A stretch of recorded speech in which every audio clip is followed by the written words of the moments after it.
நெல்லை மாநகராட்சி மாமன்ற கூட்டத்தில் அதிமுக மேயரை கண்டித்து அதிமுக கவுன்சிலர்கள் வாக்குவாதத்தில் ஈடுபட்டதால் பரபரப்பு ஏற்பட்டது. நெல்லை மாமன்ற கூட்டம் இன்று நடைபெற்றது. இதில் பங்கேற்ற மேயர் புவனேஸ்வரி திமுக கவுன்சிலரை ஒருமையில் பேசியதால் கூட்டத்தில் பரபரப்பு ஏற்பட்டது.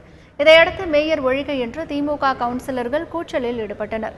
தொடர்ந்து கூட்டம் நடைபெற்ற நிலையில் மீண்டும் அவதூறாக பேசிய மேயரை கண்டித்து உறுப்பினர்கள் வாக்குவாதத்தில் ஈடுபட்டனர்.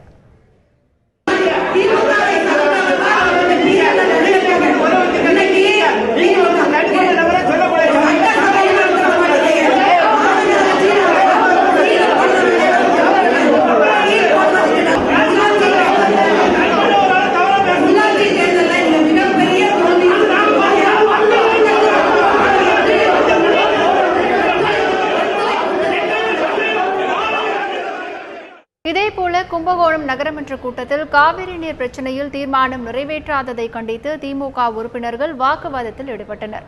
இதனால் கூட்டத்தில் கூச்சல் குழப்பம் ஏற்பட்டது. தொடர்ந்து தீர்மானம் நிறைவேற்ற முடியாது என்று தலைவர் ராஜா நடராஜன் தெரிவித்ததை அடுத்து திமுக உறுப்பினர்கள் வெளிநடப்பு செய்தனர். இதனால் கூட்டத்தில் பரபரப்பு ஏற்பட்டது.